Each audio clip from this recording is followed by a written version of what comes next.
Direct, l'actu crypto et la Chine qui fait un pas de plus pour diffuser le yuan numérique. Valentin Demey va nous en parler.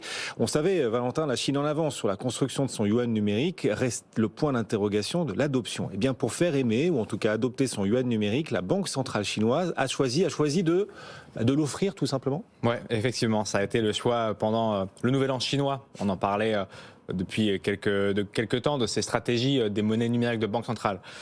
On a notre euro numérique qui est en cours de discussion pour a priori 2026-2027. La Chine l'a déjà exploité l'année dernière et là, elle est en train d'essayer d'accélérer son adoption. Et effectivement, ils ont fait un peu ce qu'on pourrait comparer avec un largage aérien de monnaie comme on a pu le voir dans d'autres pays, mais moins ciblé. Là, c'est davantage ciblé. Pardon, Alexandre ? Un airdrop, c'est tout simplement.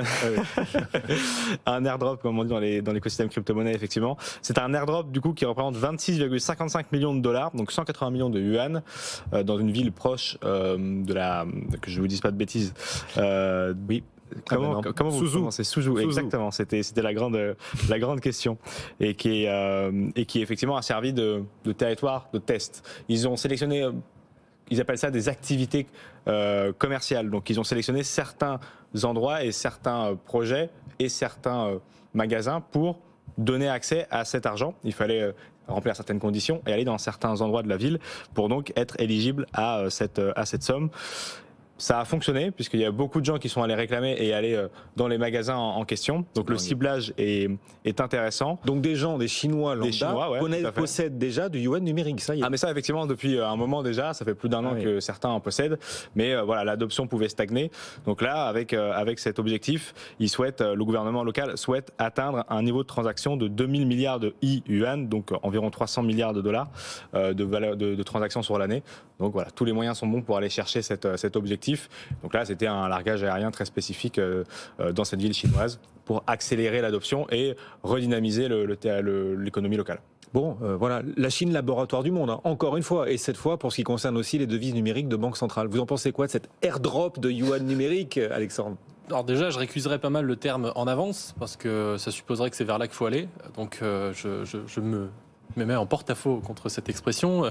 Je ne pense pas que ce soit un modèle. Je pense que les MNBC, encore une fois, soit ça ne fonctionne pas et c'est le meilleur des cas, soit ça fonctionne et ça veut dire que le modèle qui est mis en avant, c'est plutôt effectivement le modèle chinois que je ne souhaite pas personnellement. Deuxième point, c'est de se dire que ça ressemble quand même pas mal à ce qu'a fait le Salvador avec ses 30 $ donnés à tout le monde qui téléchargeait le wallet. Donc je suis curieux de voir la couverture que ça pourra avoir, parce que j'ai en tête que celle pour le Salvador a été un peu tous les moyens sont bons pour faire progresser le Bitcoin. Donc là on va voir si la couverture est la même alors qu'il s'agit de la même chose. Voilà, donc je suis ça avec scepticisme et circonspection. Maintenant, je pense que la Chine est quand même le terrain de jeu le plus propice pour ça. Je modulerais quand même un peu en disant que le Nigeria a essayé de faire la même chose aussi, mais ça ne marche pas beaucoup non plus. Bloomberg parlait d'une adoption à 0,5% au Nigeria, ce qui n'est pas énorme alors que ça fait plus d'un an que c'est en place. Et donc maintenant, ils utilisent la méthode inverse, à savoir punir le cash, et non plus favoriser l'adoption des MNBC en taxant tous les retraits aux distributeurs, etc., etc.